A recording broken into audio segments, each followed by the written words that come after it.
Hello and welcome to another episode of the Thriving Metabolism, where we discuss everything that impacts your hormones and metabolism so that you can take control, repair the damage and lose weight consistently without making yourself miserable in the process.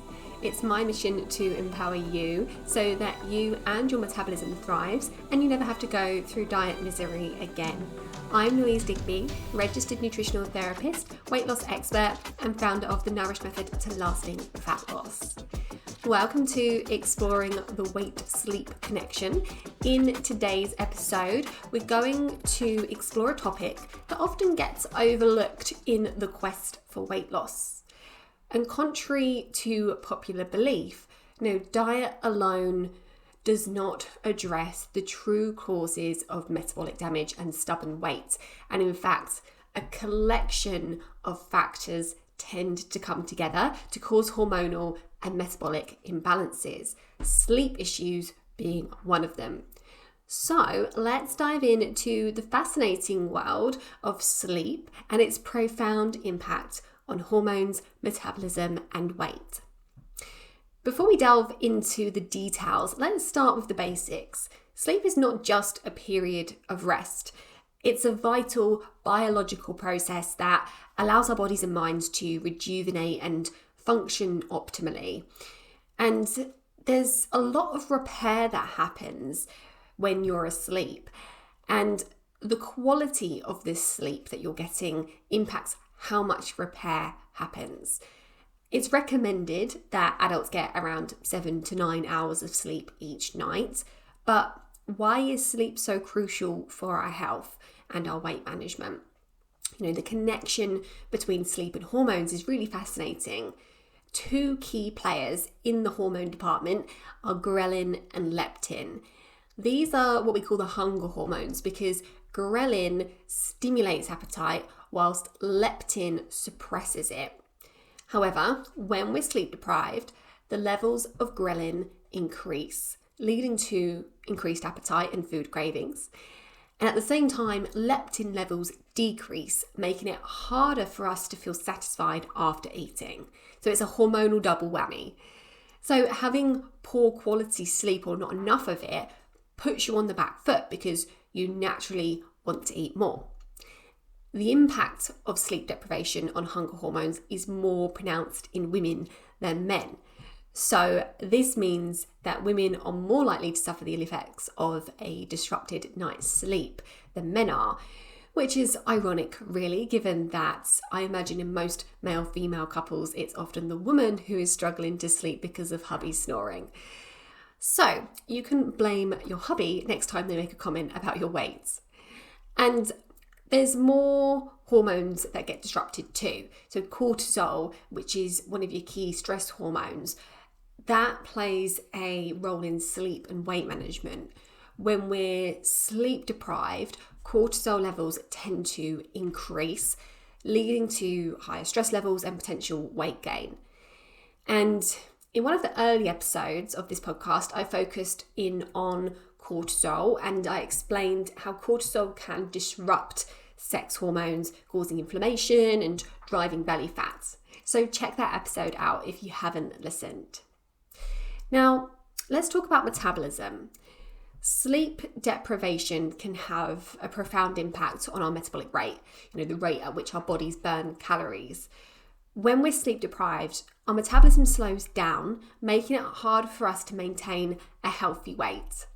And not only that, but insufficient sleep also affects glucose metabolism and insulin sensitivity, which is essentially our sugar management, and that increases the risk of metabolic disorders like obesity and diabetes. So remember I said that we get hungrier with less sleep. Well, pair that with a slowed metabolism and this poor blood sugar control, and we've got a recipe for weight gain, right? And one reason why shift workers can find themselves more prone to weight gain, even if they're getting, enough sleep, is, the sleep that we get during the day just typically isn't as good quality. So the problems of a slowed metabolism and increased hunger, the inflammation and raised stress hormones, they can all come together to cause stubborn weight. There is a growing body of evidence which supports the link between sleep and hormones and metabolism and weight management. For instance, there was a study that was published in the Journal of Clinical Endocrinology and Metabolism, and it found that individuals who slept less had higher levels of ghrelin and lower levels of leptin, making weight loss more challenging. And these findings highlight the importance of prioritizing sleep as part of our weight management strategy. So, how can we improve our sleep quality and duration? Well, let's explore some practical tips. First, we really want to establish a consistent bedtime routine, one that allows you to wind down before sleep. So we want to create a sleep-friendly environment by ensuring that your bedroom is dark and quiet and a cool, comfortable temperature. And remember to avoid stimulating activities and electronic screens at bedtime or close to bedtime. Devices like phones and TVs are so disruptive to our sleep-wake cycle because the blue light blocks the production of melatonin, and it has also been shown to raise blood sugars, and neither of those things are good when you're trying to lose weight. But also, stepping away from the weight loss for a second, it's also not good for your overall health.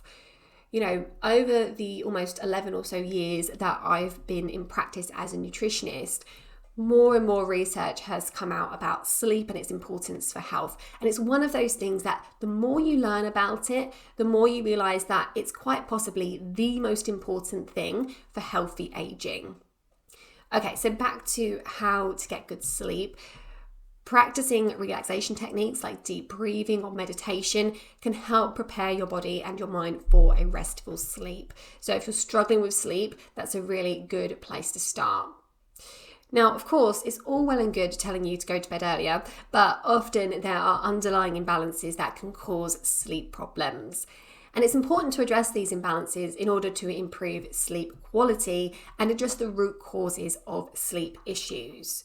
So here are some common imbalances that can disrupt sleep. Stress and anxiety. So high levels of stress and anxiety can make it difficult to relax and fall asleep.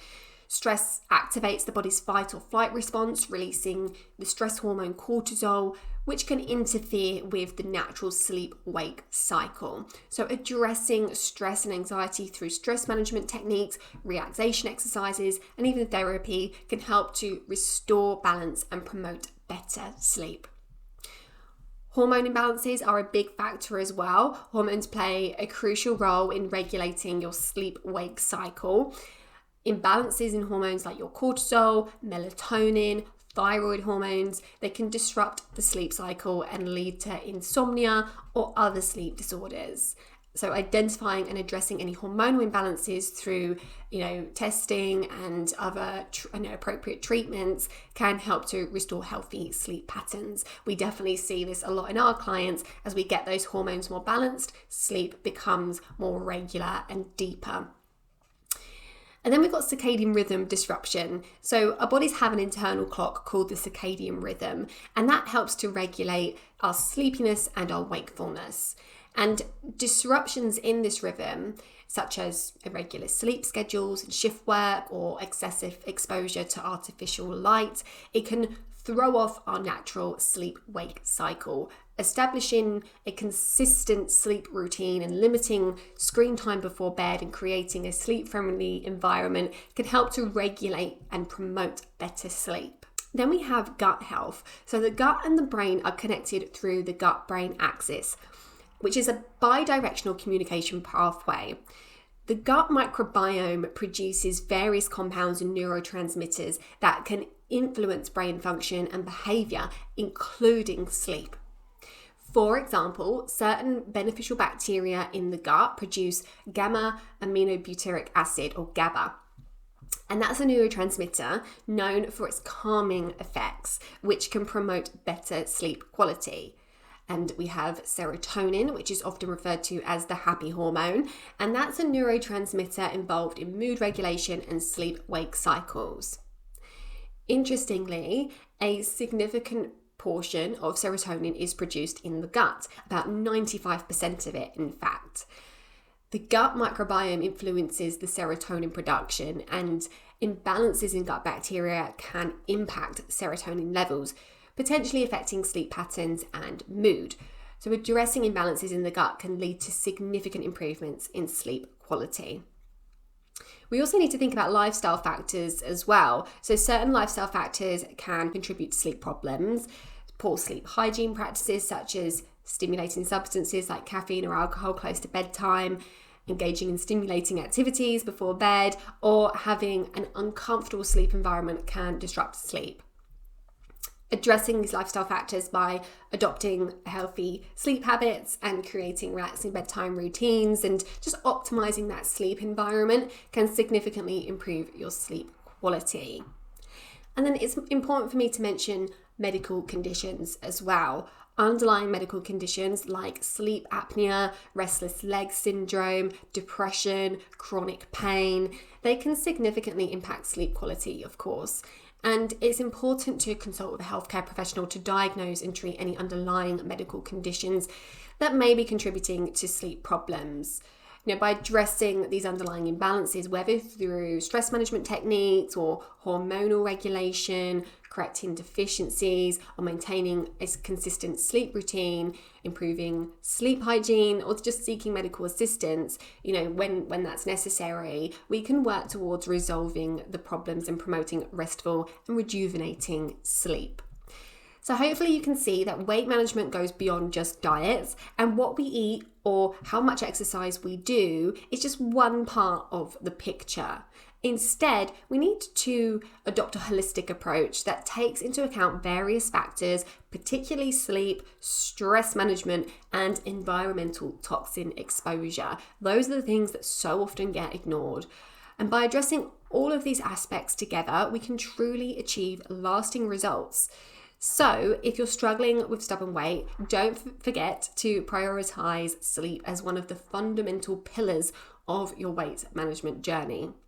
Something I see time and time again with my clients is someone will come to me and say, Louise, I'm doing really well, or I was doing really well, losing steadily, feeling great, but suddenly weight loss has stopped, or maybe they might gain, and yet they haven't changed anything. Still eating great and moving their body in a way that's in alignment with their needs. And then when we dig into that type of situation, 9 times out of 10, we uncover that their sleep has been off because of work or something has disrupted their routine. So trust me when I say that prioritizing your sleep is important for your weight loss journey and for your health, to the extent that you definitely should not be sacrificing an hour of sleep to go to the gym or go for a run if that means you'll be getting less than 7 hours sleep. So you have permission from me to exercise a little bit less if that means getting enough sleep. Taking a holistic approach to weight loss is crucial because it allows us to address the root causes of our weight issues, including sleep problems. Diet often focuses solely on calorie restriction or specific food groups, neglecting the underlying factors that contribute to weight gain and stubborn weight. Taking a holistic approach really recognizes the interconnectedness of various aspects of our lives. Stress, emotional well-being, physical activity, and sleep all influence each other and play significant roles in our weight management journey. So by addressing the root causes of sleep issues such as stress or anxiety through relaxation techniques, stress management strategies, or seeking professional help when necessary, we can create a foundation for better sleep and overall well-being and supporting our weight loss efforts. Okay, now it's time for my favorite fact of the week. And the fact is this: DHA supplementation protects the brain from damage from processed foods. So this is a study that showed that just 4 weeks on a diet of highly processed food led to a strong inflammatory response in the brains of aging rats. And they also showed signs of memory loss as a result. But the researchers found that supplementing the diet with the omega-3 fatty acid DHA prevented memory problems and reduced the inflammatory effects almost entirely, which is pretty amazing. So this isn't the first time that omega-3 has been shown to compensate for a bad diet. It's previously been shown to reduce absorption of saturated fats too. Maintaining optimal omega-3 levels has been shown to reduce the risk of heart disease, inflammation, diabetes, obesity, depression, joint problems, cognitive decline, and pretty much every health problem you can think of. There's research that's linked to omega-3 supporting and improving it. And, omega-3 is also really great for our skin and our hormones. So it's important to ensure that you're getting enough of it. And unfortunately, most people aren't. We need to be eating around 3 to 4 portions of oily fish per week, as well as minimizing our intake of omega-6, which comes from seed oils and vegetable oils and processed foods. And if you don't eat fish, then it's well worth considering a high quality and high strength supplement. And actually, even if you do eat fish, if you suffer with joint problems or you have an increased risk of inflammatory conditions like heart disease, then it's beneficial to supplement on top of your dietary intake. Okay, now it's time to go through a listener's letter, and this one is about rosacea. So let me just get up on my screen. So she said, "Hi Louise, I'm 49 and have been perimenopausal for a few years. In the past year, I've developed rosacea as well as other menopausal symptoms, but the rosacea is particularly annoying. I've tried all sorts of creams, including steroids, and my doctor put me on HRT for a time too, but it barely did anything. I've also piled on over a stone despite trying to be more active and eating less sugar. I did a juice cleanse in January and it was great. My rosacea cleared up and I lost 6 pounds. I felt more energized than I have in years. Now that I've gone back to eating normal food whilst continuing regular juices, I feel even worse. I've put on 9 pounds, I'm exhausted, and my rosacea is worse than ever. What do I do? Please help." Okay, thank you for your question. It must be really distressing to experience this on top of all of the other menopausal symptoms. We tend to think of rosacea as a skin issue, but we really need to look deeper than that. The creams and stuff that are used to treat rosacea are really just trying to suppress it.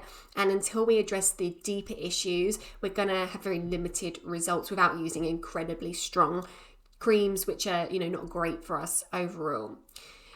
The skin is a really good representation of what is going on internally. And the root of rosacea is often linked to a combination of hormones and gut health. During menopause, the level of the hormone histamine can become elevated, and too much histamine can be quite inflammatory, and it can also be disruptive to your sex hormones. And this overproduction of histamine is more likely because of how your sex hormones are changing. So it's a bit of a vicious cycle. But your gut bacteria and your liver detoxification are very much involved too. So that's why you likely felt so good when you were doing the juice cleanse, because your gut and your liver got a good rest. Of course, it's impossible and unhealthy to do a juice cleanse in the long term, and it doesn't really address the root of the issue.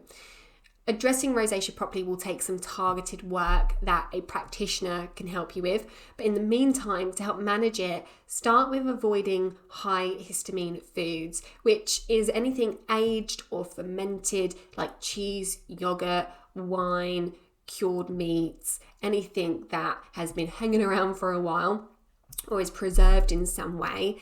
And stick with food that's as fresh as possible. And you can continue with vegetable juices, especially ones that include celery, beetroot, artichoke, berries and herbs, really any veg, particularly, the leafy greens. Just be cautious with the cruciferous vegetables if you have a thyroid problem. But we just want to make sure there's a minimal amount of fruit in these juices, not basing the juices on fruit, because that's going to give you sugar spikes, which isn't going to help the whole situation. So just use a little bit of fruit to sweeten, and berries are a great option for that. Doing that is going to help to support your liver, which might help with the elimination of histamine. And weight-wise, I always find that it's best to focus on the underlying imbalances and addressing these symptoms, things like rosacea and the menopausal symptoms, because addressing these underlying imbalances like your gut and liver health in your case will result in weight loss as a happy side effect without you having to, focus too much on, how much you're eating or how many calories you're burning. So I hope that helps. And as always, if you need more targeted advice, then email support@louisedigbynutrition.com and we can explore working together. Thank you so much for joining me today. If you'd like to talk to me about anything that I've discussed in this episode, you can reach me on Facebook and Instagram by searching @louisedigbynutrition. And if you don't already, give me a follow on there. Or you can email me with your question to be answered on the podcast by emailing louise@louisedigbynutrition.com and putting podcast in the subject. And if you're enjoying this podcast, please head to wherever you get your podcasts, hit follow and like, and if you can, leave a review.